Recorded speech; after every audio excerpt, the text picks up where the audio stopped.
একটু জ্বলবে, জ্বলাটাই স্বাভাবিক। আর এটা কিন্তু বাসায় গিয়ে খুলে আবার ওয়াশ করতে হবে, এটা একটু মাথা রেখেন।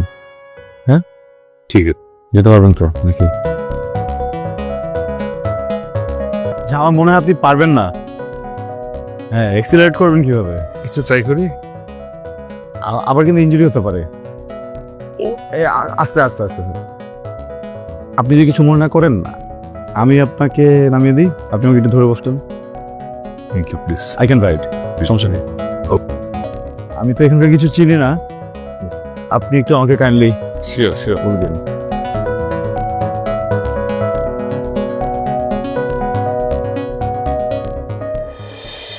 আচ্ছা বলে এদিকে।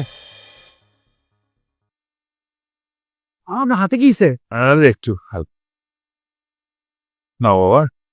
কি হয়েছে তোমার? পাগল। বাবা কিরকম করে কি হয়েছে? মারামারি করছিস নাকি? আরে মা, আমার কি মারামারি করার বয়স আছে নাকি? আমি বাজার করে মোটরসাইকেলটা ফিরতেছিলাম, ওই মোটরসাইকেলের সামনে হঠাৎ করে দুইটা বাচ্চা পড়ছে। তা আমি হার্ট ব্রেক করছি, মোটরসাইকেল স্লিপ কাটছে, পড়ে গেছি, হের ছিলে গেছি। তেমন কিছু হয় নাই, একটু হালকা রক্ত পাইছে। ওই ছেলেটা, ওর কাছে ফার্স্ট এড বক্স ছিল, ও আসতে করে আমার 7 লাগায় ব্যান্ডেজ করে দিচ্ছে। খালি ও করতেছে। তোমার নামে তো জিজ্ঞেস করলো না বাবা, তোমার নামটা কি বলো তো? জি, আমার নাম আবি। আচ্ছা, এখানে কার বাড়িতে আসছো? আমি বেসিক্যালি ইউনিভার্সিটি একটা কাজে আসছি, রিসার্চ করছি। ও আচ্ছা, তাহলে উৎসব কোথায়?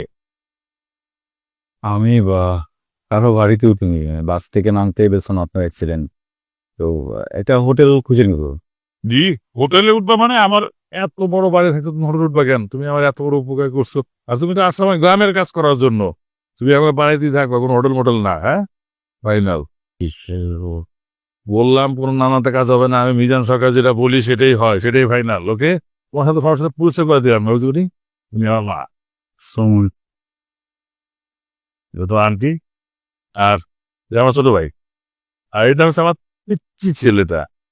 আর আমার মামনি ইউনিভার্সিটিতে পড়ে, সেকেন্ড ইয়ারে।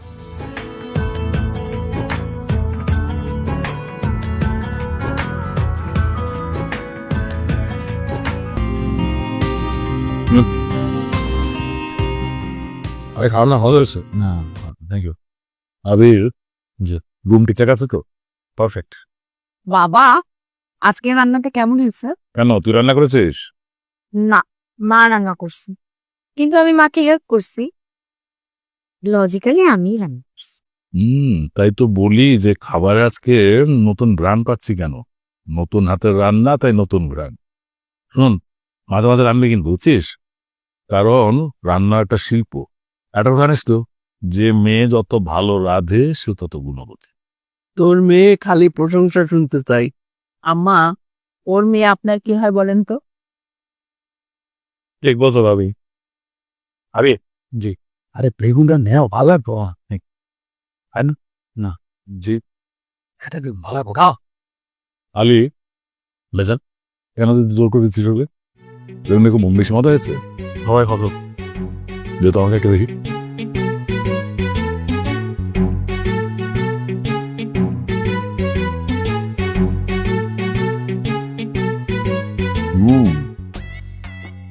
আসলে তো খুব মতো হয়েছে রে।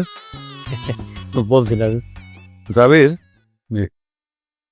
তোমার কাছ থেকে তো একটা কথা জানা হলো না, তোমার বাড়িতে কে কে থাকেন? আমি আর মা। কি করেন মা তোমার? মা টিচার। বলো। ব্যথাটা বেড়ে গেল, মানে পড়ে গেছে, মিস ওষুধ খেতে বলে গেছে। তোমরা খাও, আমি একটু ওষুধটা খেয়ে আসি। হ্যাঁ প্লিজ। হ্যাঁ সরি।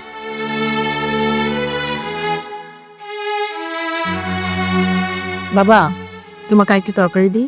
না, আগে প্লিজ, আম ফুল। একটু নাও না। তাই ছেলে, কি হয়েছে তোমার? যে যা দিতে চাই তুমি না না করো, কিছুই খাও না। এই বয়সে কি স্বাস্থ্য তোমার? তোমার এই বয়সে ওদের দাদা ভাই যা স্বাস্থ্য ছিল যদি দেখতা। খাও, মাছের মাথাটা খাও। মাছের মাথাটা দিতে বলেছেন। বেগুন খাও।